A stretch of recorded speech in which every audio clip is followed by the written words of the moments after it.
this digital rangefinder right here blew my mind. I still am processing mentally like what to do with this camera. And so today I wanted to give you kind of my first impressions, my experience with the camera. I want to share some photos with you. And I also want to answer some questions like, who is this camera designed for?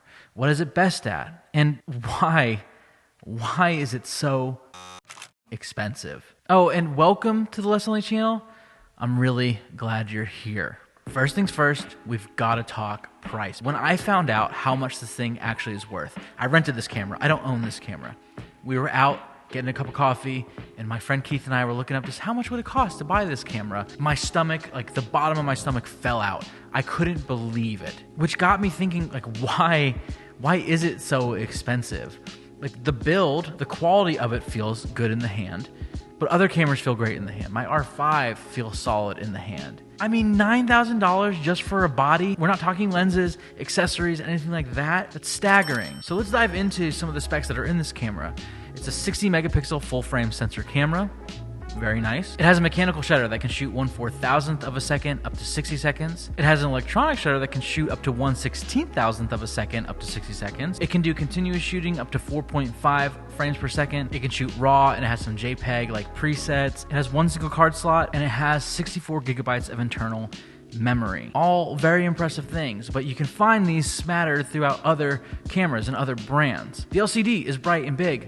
It lagged a little bit. Something that my Fuji and Canon cameras rarely, if ever, do. So yeah, the thing is jam-packed with specs, but is it worth $9,000? I still can't get over that number. Now we got price out of the way, I want to talk about what I loved. And it's really simple. The very first thing that caused me to have my jaw hit the floor was not the image resolution. The image looks amazing, and we're gonna look at those in a second. But it wasn't that. No.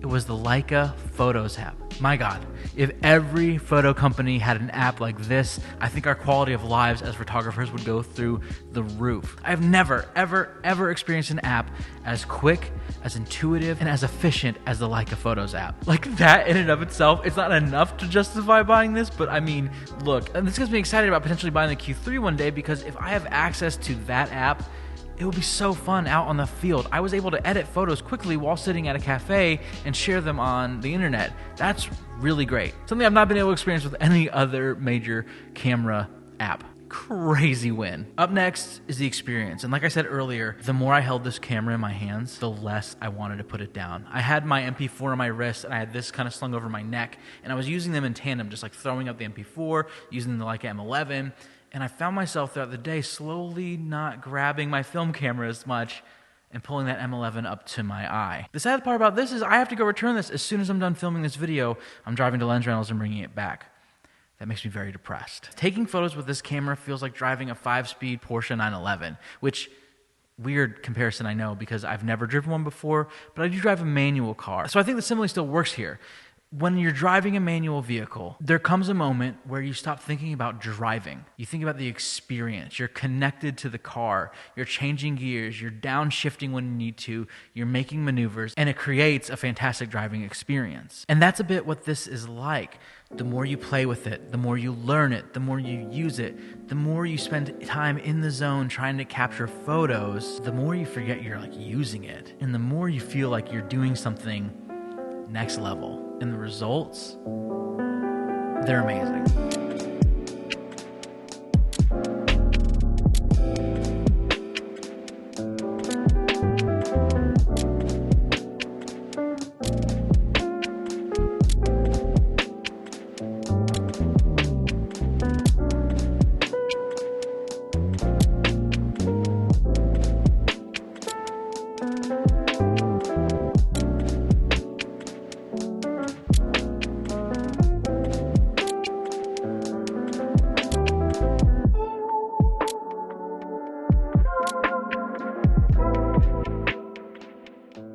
So what is it best at and who's it for? Well, I truly don't think that this camera has a ceiling in regards to application. What I mean by that is I could see this excelling in portraiture.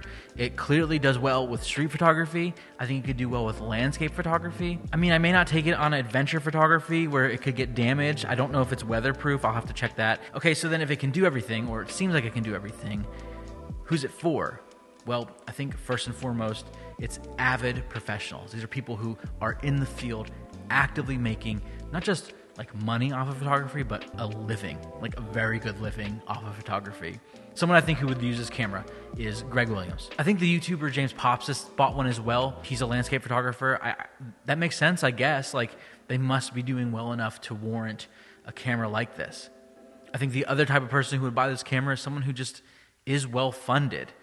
Like, I don't know how else to say that. I think another person who might utilize this camera is someone who has no intention of using film, but is very interested in the manual experience. In my video where I was just walking around with these cameras, I did say that it was essentially like any M camera before it, just digital with all the cool specs packed inside of it. The shooting experience, outside of a few variations, was almost identical to my M4P. The difference is I got these photos instantaneously.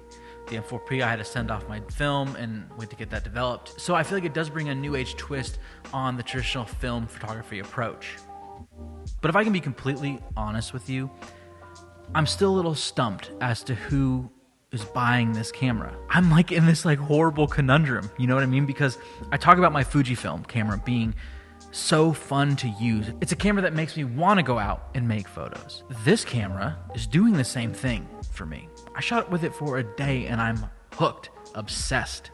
And what's crazy is I hold the X100V up to this camera and it feels like a toy. And this is where some of that Leica magic maybe comes into play. But I'm gonna tell you right now, if there's a world where I end up having the means to purchase a camera like this or to purchase this camera, I probably would.